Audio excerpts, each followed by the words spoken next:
Bismillahirrahmanirrahim. Assalamualaikum warahmatullahi wabarakatuh. Alhamdulillah, puji syukur kepada Allah Subhanahu wa Ta'ala.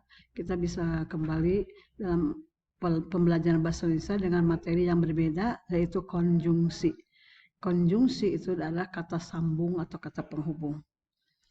Pengertian konjungsi adalah suatu kohesi gramatikal yang digunakan dengan menghubungkan satu unsur dengan unsur lainnya dalam suatu kalimat.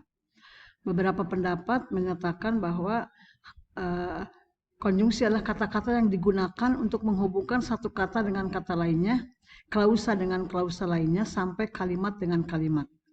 Sedangkan menurut Goris Kerap, konjungsi adalah kata yang menghubungkan kata atau kalimat di dalam suatu wacana. Menurut Anton Mulyono, konjungsi adalah suatu kata yang berguna untuk menghubungkan dua tatanan bahasa yang sederajat, yaitu kata dengan kata, frasa dengan frasa, serta klausa dengan klausa. Fungsi konjungsi. Fungsi dari penggunaan konjungsi antara lain: 1. Menghubungkan kata dengan kata, kalimat dengan kalimat, klausa dengan klausa, frasa dengan frasa, sampai paragraf dengan paragraf. Yang kedua, konjungsi berfungsi sebagai penghubung supaya suatu kalimat atau paragraf saling berkesinambungan. Sedangkan yang ketiga adalah konjungsi berfungsi untuk menjelaskan suatu istilah atau kalimat. Macam-macam konjungsi. Pertama, konjungsi intrakalimat. Intrakalimat adalah penghubung yang ada di dalam suatu kalimat. Konjungsi intrakalimat terbagi menjadi 3 jenis, yaitu konjungsi koordinatif, konjungsi subordinatif, dan konjungsi campuran. Yang pertama, konjungsi koordinatif. Konjungsi koordinatif adalah penghubung yang digunakan untuk mengaitkan antara dua klausa yang memiliki kedudukan yang sama atau setara. Maksudnya adalah kalimat yang dihubungkan memiliki dua kedudukan yang sama. Konjungsi jenis ini umumnya tidak bisa digunakan di depan kalimat. Contoh, dan, serta, atau, tetapi, melainkan, sedangkan, padahal. Contoh kalimat konjungsi intrakalimat. Ayah dan ibu sedang pergi bekerja. Tidak bisa dan ayah ibu sedang pergi bekerja.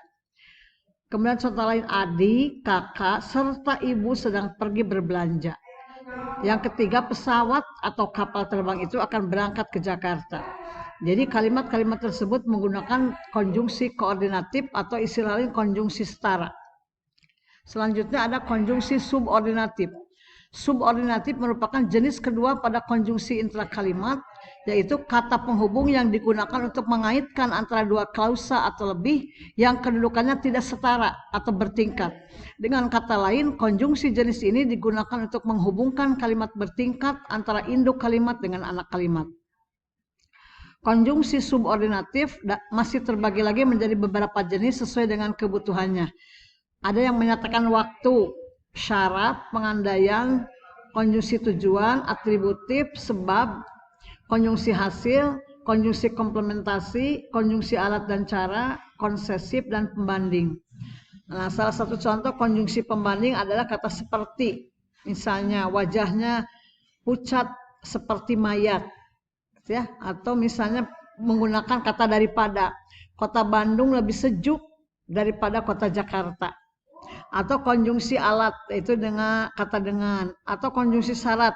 Salah satu contohnya jika. Dia tidak masuk sekolah, atau karena misalnya dia tidak masuk sekolah karena sakit. Nah, karena merupakan salah satu contoh konjungsi yang menyatakan sebab.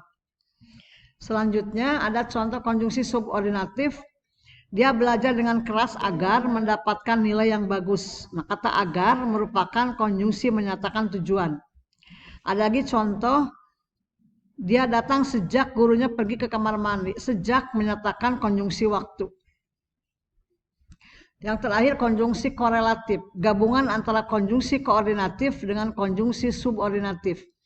Konjungsi korelatif adalah kata penghubung yang digunakan untuk menggabungkan dua atau lebih kata, klausa, atau frasa, di mana kedua kata yang dihubungkan sama-sama subjek. Jadi, konjungsi pada jenis ini digunakan di depan kalimat dan di tengah kalimat sehingga kalimat saling berhubungan. Contoh, baik titik-titik maupun titik-titik Baik ibunya maupun ayahnya tidak pernah absen untuk mengantarkan anaknya ke sekolah. Kemudian contohnya tidak hanya titik-titik tetapi. Kemudian ada entah titik-titik entah. Ada lagi jangankan titik-titik, titik-titik pun jangankan datang, merespon pun dia tidak. Tidak hanya dia saja, bahkan teman-temannya juga tidak bisa datang ke acara sekolah. Itulah yang dapat Ibu sampaikan, mudah-mudahan bermanfaat. Jadi konjungsi itu ada 3 jenis, konjungsi koordinatif atau setara, konjungsi subordinatif bertingkat, dan gabungan antara konjungsi koordinatif dengan subordinatif dinamakan konjungsi korelatif. Terima kasih. Wassalamualaikum warahmatullahi wabarakatuh.